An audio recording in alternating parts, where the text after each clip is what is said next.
에스겔 10장 14절 말씀.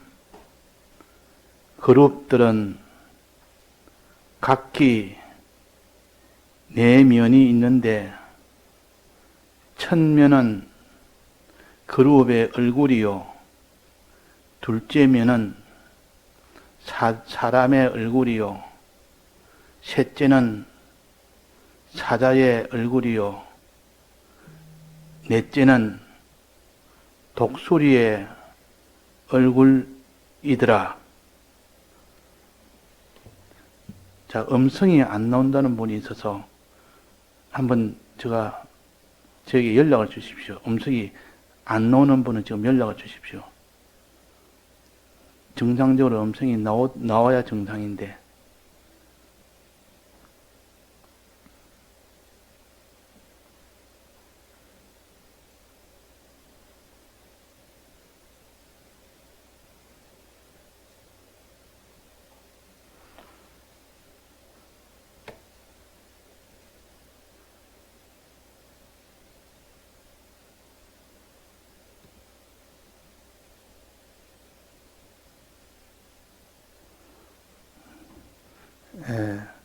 어제 제가 오후에 야곱에 대해서 증거를 했습니다. 어떤 분이 제게 말씀하시기를 야곱이 그 환도뼈가 위골이 되었는데 목사님은 증거하기로 부러졌다, 그렇게 표시를 하셨다. 그래서 내가 말씀을 드린다. 그래서 잘 들으셨고 그걸 내한테 알려줘서 고맙습니다. 근데 제가 몰라서 그런 건 아니고 위골과 골절을 처음부터 저는 알았고 과거에는 다 뼈가 어긋나서 그랬다는 것을 오랫동안 설교를 했었습니다. 근데 어제는 제가 뼈가 어긋났다는 말을 하지 않고 부러졌다라고 이렇게 했습니다. 그것은 제가 위골이란 이 뜻을 몰라서 그런 것이 아니고 항상 한자 성경을 두고 봅니다. 같이 봅니다. 그래서 제가 이 세상에 있는 물질이나 곤충이나 무슨 이런 것을 증거할 때도 항상 그것을 자세하게 저는 살펴서 이 자연 법칙이나 물리 법칙에 이것이 잘못이 없도록 하기 위해서 면밀하게 살피는 편입니다. 그래서 위골이라는 것은 뼈가 어긋났다는 것을 제가 압니다. 그런데 제가 설교를 할 때는 항상 두 면을 가지고 설교를 합니다. 먼저 이렇게 물리적인 것, 신체적인 것, 눈에 보이는 그런 면을 먼저 증거하고 그 다음에 그게 영적 의미를 그 다음에 증거를 합니다. 즉 신앙 행위적인 면을 그 다음으로 증거를 합니다. 그래서 이 두 면을 항상 같이 이렇게 하는데 어떤 때는 물리적인 면을 강조하여 세밀하게 증거하고 신앙적인 면은 그 뒤에 또 추가하는 그런 정도가 있고 어떤 때는 물리적인 면보다는 신앙적인 그 면을 위주로 증거할 때도 있습니다. 그래서 제가 환도뼈가 부러졌다는 이 표현이 한도뼈가 위골됐다는 말이 그것이 옳은 말이고 그것이 성경에 있는 신체적인 의학적인 그런 차원에서는 그게 맞는 말이라는 것을 제가 그렇다고 제가 인정을 했습니다. 인정했고 다만 이것을 영적인 면을 가르칠 때는 이것을 뼈가 위골됐다, 어긋났다 이렇게 표현하는 것보다는 자기중심이라는 그 인격을, 그 행위를 부인했다. 즉, 그것이 부러졌다. 이렇게 하는 것이 더 영적으로 선명하기 때문에 더 이것이 더 호소력이 있고 더 이렇게 강력하기 때문에 그래서 제가 부러졌다라고 했지. 그걸 몰라서 그런 것은 아닙니다. 그래서 그렇게 이해하시고 그러나 처음부터 제가 옛날처럼 뼈가 위골된 것은 뼈가 어긋난 것인데 이걸 영적으로 해석하자면 이것은 자기를 부인했다. 자기가 자기를 다 옛 사람을 또 옛사람을 이렇게 부인했다 이런 뜻을 의미해서 부르졌다라고 하는 겁니다. 하고 했다면 좀 더 오해 없이 들을 수 있을 텐데 그런 말 없이 막바로 그냥 부인했다, 부러졌다라고 하니까 그래서 조금 오해가 된 것 같습니다. 일단 그렇게 이해하시기 바랍니다. 예, 오늘 여기에 얼굴에 대해서 나옵니다. 얼굴, 요 내 생물의 얼굴에 대해서 우리가 배웠습니다. 첫째는 요한계시록에 있는 얼굴, 내 생물의 얼굴 넷과 그 다음에 에스겔 1장에 있는 이 내 생물에 대한 얼굴 넷을 이렇게 비교해서 우리가 이미 배웠는데 오늘 10장에, 에스겔 10장에 또 얼굴 넷이 또 나옵니다. 자, 그러면 첫 번째 계시록에 있는 얼굴 넷은 무엇을 가르치며 또 에스겔 1장에 있는 얼굴 넷은 무엇을 가르치느냐 하는 것을 이미 배운 것을 한번 본다면 계시록에 있는 얼굴 넷은 우리가 찾아가야 될 다른 사람을 이렇게 잃어버린 양을 찾아가야 될 잃어버린 양의 얼굴이 내 얼굴이다. 찾아가야 될 얼굴이 내 얼굴이다. 즉 독수리와 사자와 또 사람과 소와 이 네 가지 얼굴이다. 소는 그 사람의 죄가 있는 자, 제물로 서인 것이 이 소인데 사람이 죄를 사함을 받아야 될 그 자를 찾아가는 것이 그것이 첫 번째 대상이다 하는 것을 가져서 소의 얼굴을 했다 이렇게 했습니다. 계시록 1장에는, 계시록 4장에는. 그래서 또 두 번째 잃어버린 양은 사자라. 우리는 죄와 만나면 사자같이 싸워 이기게 되는데 이기지 못해서 늘 죄만 만났다면 이 모든 죄에게 상심을 받는 그런 자를 찾아가서 죄와 싸워 이기도록 해주는 그런 면이라 해서 사자라 하는 것을 우리가 배웠습니다. 또 세 번째는 사람이라. 이 사람의 얼굴이라는 것은 우리는 사람에 대한 하나님의 이 도를 하나님에 대해서 증거해야 되고 하나님에 대해서 우리가 바로해야 됩니다. 이 사람에 대해서 하는 것은 의라 그러고 하나님에 대한 것은 선이라 그럽니다. 그래서 의라는 넓은 의미는 전체를 다 말하지만은 좁은 의미의 의는 선과 이렇게 대꾸가 되어서 그것은 의는 사람에 대한 것, 즉 계명을 말한다면, 십계명을 말한다면 사람에 대한 계명, 또 선은 하나님에 대한 계명. 그래서 이것을 가지고 둘로 나눈다면 사람의 얼굴과 또 하나는 독수리의 얼굴. 독수리는 공중을 나니까 하나님에 대한 하나님 중심으로 살지 못하는 자, 이 자를 찾아가야 될 우리가 찾아가야 할 대상이다. 그래서 독수리라 그랬고 사람을 위하여 사람을 사랑하는 이 일을 하지 못하는 자, 이 찾아가야 될 잃어버린 양이 곧 사람의 얼굴이라. 그래서 우리가 이미 배웠습니다. 우리가 찾아가서 그에게 전해야 될 날개를 달고 찾아가서 그에 대해 전해야 될 요 네 가지 면의 사람, 네 가지 종류의 사람을 먼저 배웠고 그 다음에 에스겔 1장에 있는 요 내 얼굴은 전하는 사람, 전함을 받는 사람의 네 종류가 아니라 전하는 자의 네 종류의 그 면을 가르칩니다. 그래서 한 생물에 네 가지의 얼굴이 돼 있다. 그러나 계시록에 있는 요 네 생물은 각각 한 생물에 한 가지의 얼굴이 돼 있다. 이렇게 구별을 했습니다. 한 가지의 얼굴이 있다마는 한 사람 한 사람 잃어버린 양을 찾아가는 네 가지 요 종류의 사람을 찾아가서 복음을 전해라는 뜻이요. 또 에스겔 1장에 있는 요 네 가지는 한 생물 안에 네 가지 얼굴이 있다마는 전하는 자는 이 네 면을 다 가져야 된다 그 말이야. 전하는 사람이 여러 명이 있는데 각각 자기 속에는 요 네 가지 면을 다 가져서 내가 먼저 죄 사함을 받는 사람이 돼야 되고 죄와 사고 이기는 자가 되어야 되고, 사람에 대한 계명과 하나님에 대한 계명을 지키는 이 네 가지 면이 동시에 다 된 사람이 복음을 전해야 된다 하는, 복음 전하는 사람의 입장을 말해서 네 가지 얼굴, 또 복음 전하는 대상의 이 사람을 기준으로 해서는 네 가지 얼굴, 이렇게 나눴습니다. 자, 그래서 우리는 복음 전하는 사람이나 복음을 받는 사람이나 분명히 이 네 가지에 대해서 우리가 힘을 써서 가져야 된다는 것을 말했고, 오늘 여기에 에스겔 10장에 있는 말씀, 여기에도 또 내 얼굴이 나옵니다.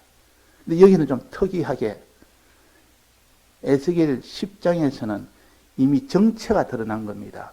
내 생물이라는 미상의 천사가 아니고, 이는 그룹이라는 이 정체가 드러난 그 천사입니다. 이전에는 모르니까 그냥 내 생물이라 했지만도 이제는 그룹이라는 생물을 알았습니다. 알고 난 뒤에 말하는 요 내 얼굴은, 내나 내 얼굴인데 네 가지 우리가 가져야 될 건데, 여기는 전해야 될 자도 네 가지요, 또 전함을 받는 자도 네 가지라는, 이것이 그 내용 중에 네 가지 종류에서 좀 변화가 생깁니다. 네 가지 종류에서. 자, 네 가지 종류 어떻게 변화가 생겼느냐. 이전엔 계시록 4장에 있는 내 얼굴과 에스겔 1장에 있는 내 얼굴은 소의 얼굴이고, 그 다음에 뭡니까? 사자의 얼굴이고, 사람의 얼굴이고, 독수리 얼굴. 요 네 가지인데, 요 에스겔 10장에 있는 여기서 얼굴은 하나가 빠졌습니다. 소의 얼굴이 빠지고, 그룹의 얼굴이라는 것을 대체가 된 겁니다. 소의 얼굴이 빠지고 그룹의 얼굴로. 지금까지 그룹의 얼굴이라는 것은 없었습니다. 그러나 이제 그룹의 정치가 드러났고 이 그룹이라는 것을 알았기 때문에 그룹의 얼굴이 가장 대표적으로 맨 앞에 나옵니다. 그 대신 소의 얼굴이 빠집니다. 그러면 이 소의 얼굴은 무엇이라 했습니까? 죄 사함을 받는 그 얼굴, 대상을, 우리가 전해야 될 대상도 죄 사함을 받지 못한 자에게 죄 사함을 주도록 하는 그런 자를 찾아가라. 자기도 복음 전하는 자도 죄 사함을 받은 자가 되어서 복음을 전해라. 이런 뜻의 소였습니다. 그런데 이 소를 빠지고 나서 그룹의 얼굴이라고 했습니다. 그러면 그룹의 얼굴은 내나 이것이 소의 얼굴이라는 뜻이요, 그런 의미를 가졌다는 뜻이요, 소의 의미를. 그래서 소의 얼굴이 빠지면서 그룹의 얼굴이 대신됐다. 이 말은 이 그룹은 세 가지 역할을 어제 배웠지 않습니까? 첫째는 공의로 심판하는 요 그룹, 그 다음에는 덮어주는, 이 사해주는 이 그룹, 또 세 번째는 말씀을 전해서 생명과 실 먹을 수 있도록 순종케 하는 이 그룹. 이 세 가지 역할을 배웠는데 그 중에서도 소의 역할을 대신하니까, 소를 대신하는 얼굴이니까 이게는 세 가지 중에 어느 것이겠습니까? 소는 죄 사함을 받게 하는 이 제물로 쓰인 것이 소입니다. 네 가지 제사 중에서 속죄제가 가장 먼저요. 속죄제 중에서도 이 제사장이 범죄했을 때, 또 온 회중이 범죄했을 때 가장 대표적인, 가장 이 범죄를 말할 때는 소를 가지고 제물로 드렸습니다. 그러니까 소란 것은 항상 충성이라는 말은 그것도 되지만은, 그러나 이게 맥락적으로 맞지 않습니다. 소는 보통에 충성한다, 이래서 이 소의 특징을 가지고 그냥 소를 충성으로 해석을 했지만은, 그러나 그것은 전체적인 맥락에는 맞지 않고, 이 충성은 어디서 나오느냐? 하나님을 사랑하고 이웃을 사랑할 때, 사람을 사랑하고 하나님을 사랑할 때 다해서 사랑해라는, 거기에서 충성이 나오는 것이지, 이게 지금 속죄를 받는 여기에 대한 충성이라는 계명에 맞지 않습니다. 속죄, 소는 속죄라, 소의 얼굴 대신에 이 그룹의 얼굴이라는 말은, 이 그룹은 속죄하는 일이 가장 중심입니다. 세 가지 역할 어제 배웠는데, 세 가지 역할 중에 심판과 속죄와 이 순종의 이 세 가지 중에서도 속죄가 제일 중심입니다. 즉 속죄함으로 인하여 모든 심판에서 벗어나고 이제는 순종할 수 있는 토대를 만들었기 때문에, 그래서 거룩의 얼굴의 대표적인 얼굴은 요 두 번째 있는 속죄의 얼굴이라, 즉 소의 얼굴이라 하는 것을 여기에 밝혀준 겁니다. 그래서 우리는 얼굴을 가지고, 요 그룹의 얼굴을 가지고, 네 가지 얼굴을 가지고 우리가 어떻게 해야 되느냐, 우리는 복음을 누구에게 전해야 되며 복음 전하는 자 나는 어떤 자가 되어야 되느냐 하는 것을 영적으로, 즉 신령하게 이렇게 신앙 인격적으로, 우리 신앙 행위적으로 어떻게 해야 되느냐는 이것이 마지막에 결론으로 나와야 됩니다. 아무리 상징을 알아도, 상징을 알으면 뭐합니까? 실제로 우리의 신앙 행위가 변하지 않는데, 신앙 행위가 다 변하려면 영적 의미가 있어야 되고 신앙 행위를 알아야 됩니다. 그 신앙 행위를 아는 이것이 중요하다 그 말입니다. 그래서 요거 네 가지 상징인데, 상징을 실제적으로 우리가 실제적으로 생활에서 살아야 될 이런 신앙 행위를 찾아서 그 신앙 행위에 힘을 쓸 때 비로소 자기에게 이 상징의 요 얼굴이 다 자기에게 복음이 됩니다. 우리는 말씀을 아무리 듣고 아무리 상징을 다 안다 해도 여기서 실제의 의미를, 신앙 인격적인 의미를, 이거를 우리가 가지지 않고 그 행위를 하지 않으면 이게 무슨 소용이 있습니까? 우리는 꽹가리지. 그래서 마지막은 항상 물질적인 이 상징에서부터 시작해서 영적인 신앙 행위적으로 마지막 결론이 나야 비로소 그 사람이 자기에게, 그 말씀은 자기에게 복이 되는 겁니다. 이 복, 그게 바로 복음입니다. 그래서 오늘 요 네 가지 얼굴에 대해서 우리가 마지막으로 에스겔 10장에 있는 네 가지 얼굴, 그러니까 계시록에 있는 네 가지 얼굴과 또 에스겔 1장에 있는 네 가지 얼굴과 또 에스겔 10장에 있는 오늘 이 네 가지 얼굴을 우리가 종합적으로 다 가져서 우리는 어떻게 해야 되느냐 하는 것을 우리가 먼저 상징적으로 먼저 붙들어야 되고, 상징적으로 먼저 붙들어야만 그 사람은 이것을 놓치지 않습니다. 생각하기도 쉽습니다.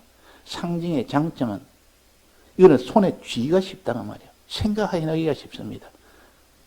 그러나 이 실상이 되는 이런 영적 의미, 신앙 행위적인 의미는 붙들기는 힘이 듭니다. 굉장히 방대하고 양도 많고 추상적이고 우리 행위를 갖다가 다 한 손에 거머쥐기는 힘들지만 상징은 한 손에 거머쥘 수 있습니다. 이 소의 얼굴 해라, 이게 사자의 얼굴 해라. 그 얼마나 다 쉽습니까? 소와 사자와 이런 사람과 이 독수리, 이거 얼마나 쉽습니까? 또 어린애에게 무슨 숫자를 가르칠 때 사과를 가지고, 배를 가지고, 포도를 가지고 가르치는, 이게 아무리 눈에 보이는 거니까 훨씬 직관적이고 훨씬 알기 쉽도록 해서 어릴 때는 가르칩니다. 우리는 다 하나님 앞에는 어린 아이와 같이 영적인 이 도를 가르치려면 가르칠 수가 없습니다.